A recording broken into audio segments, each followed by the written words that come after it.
ये जो military parade हुई और उसके बाद जो बहस चल रही है, क्या आपको भी ऐसा लगता है कि दुनिया में कोई नया वर्ल्ड ऑर्डर आने वाला है? सकते इसको देखिए मुख्तलिफ इसके पर्सपेक्टिव्स हैं इस वक्त। जैसे चाइना ने अपना एक तरह से एक मैसेज दिया है दुनिया को कि it is a potent force. Politically तो पहले ही कंसर्न्स उनके थे कि वो अपने इनरोड्स बना रहे हैं, अपने इकोनॉमिक उसको पावर को यूज़ कर रहे हैं दूसरे कंट्रीज़ के थ्रू। लेकिन मिलिट्री के ऊपर काफ़ी स्पेकुलेशंस थी। वेस्टर्न मीडिया का हमेशा से एक नेगेटिव उन पर रहता था कि चाइनीज़ टेक्नोलॉजी शायद अभी तक उनके मैच नहीं कर सकती वेस्टर्न टेक्नोलॉजी को।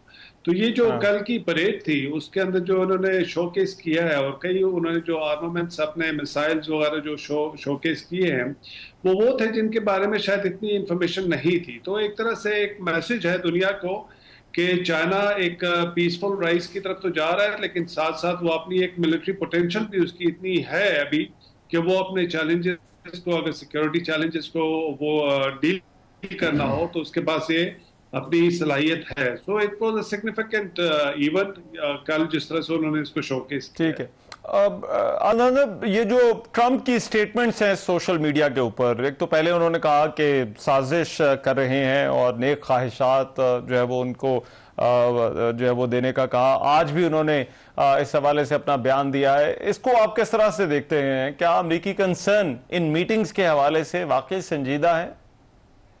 चाहे यूएस के कंसर्न्स देखे पहले जब ब्रिक्स की मीटिंग हुई है उस वक्त से उनके कंसर्न्स ये थे, जो ब्रिक्स स्पेशली कर रहा है तो वो उनका एक नेगेटिव अप्रोच तो इन कंट्रीज की तरफ था। और फिर एक ट्रेडिशनली भी देखे कि यूनाइटेड स्टेट जो है चाइना को एक अपना कंपटीटर तो मानता है लेकिन उनकी टेक्नोलॉजी को इतना एक्नॉलेज नहीं करता। तो कल जो उन्होंने एक ट्वीट किया प्रेसिडेंट ट्रंप का, उसके रिस्पांस में अगर आपने वो प्रेसिडेंट पुतिन का भी देखा हो तो उन्होंने इसको एक तरह से स्नब किया बड़ा पोलाइट तरीके से कि ये एक ह्यूमर था प्रेसिडेंट ट्रंप का। सो इतनी ज्यादा उसको उन्होंने सिग्निफिकेंस नहीं थी। मेरा ख्याल है कि उसके लिए एक यूनाइटेड स्टेट्स के प्रेसिडेंट के लिए एक इस तरह का कमेंट करना प्रेसिडेंट पुतिन की तरफ से वो भी एक डिप्लोमेटिक स्नब था। तो चाइना और अच्छा। रशिया और बाकी कंट्रीज जो हैं इस वक्त वो मेरा ख्याल है काफी बेहतर पोजीशन पे एटलीस्ट, और उसको पार्टली ब्लेम करेंगे यूएस की अपनी पॉलिसीज की। जब उन्होंने अपने अलायंस को एक आइसोलेट करना शुरू कर दिया, यूरोपियन यूनियन को या नेटो कंट्रीज के अंदर कंसर्न्स आने शुरू हो गए कि हाँ। यूएस कोई रिलायबल पार्टनर उनका है या सिक्योरिटी गारंटर है या नहीं है, तो जब अलायंस के बीच में क्वेश्चंस उठने शुरू हो गए तो यूएस की क्रेडिबिलिटी काफी हद तक एक क्वेश्चनेबल हो गई है।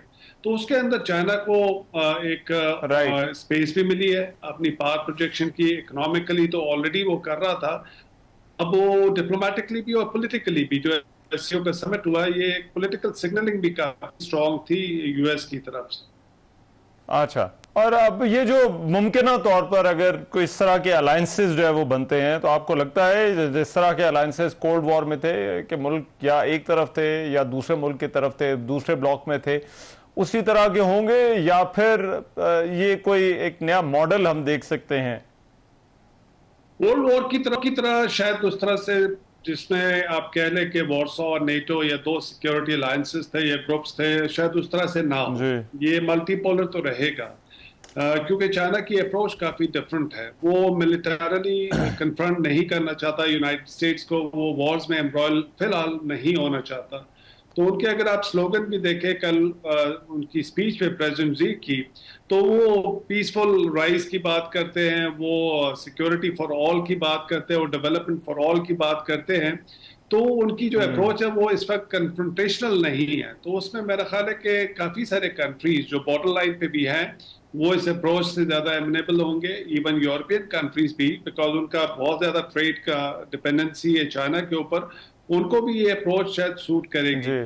तो ग्रेजुअली यस आप कह सकते हैं कि चाइना की जैसे राइज होगी तो कन्फ्रंटेशन ज्यादा होगी, लेकिन मेरा नहीं ख्याल है कि ये जैसे सोवियत यूनियन और यूनाइटेड स्टेट्स के दरमियान मिलिट्री कन्फ्रंटेशन थी ये उस तरह से हो सकती है।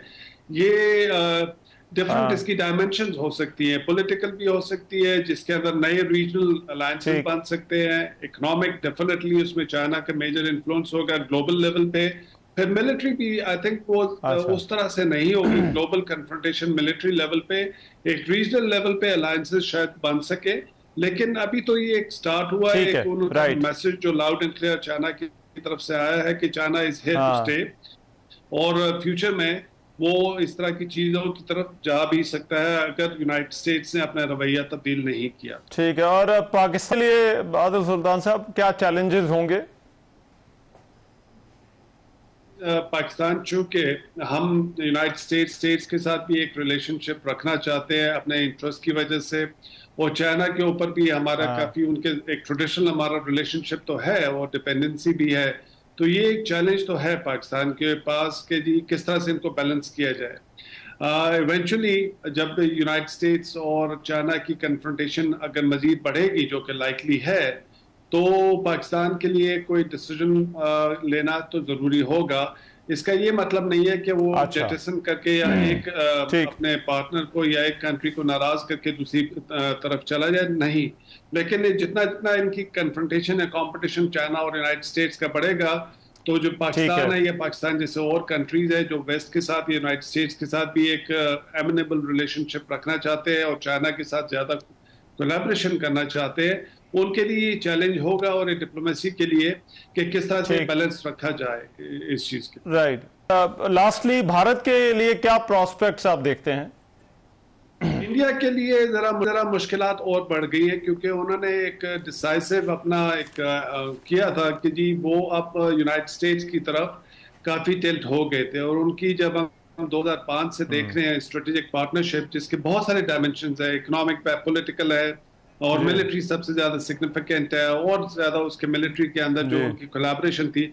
तो उन्होंने एक डिसीजन लिया था और उनके ख्याल में ये था कि जी ये लॉन्ग टर्म में उनके इंटरेस्ट में होगा, चूंकि वो अपने आप को प्रोजेक्ट कर रहे थे कि जी हम चाइना को कन्फ्रंट करेंगे, कंटेस्ट करेंगे इस रीजन में।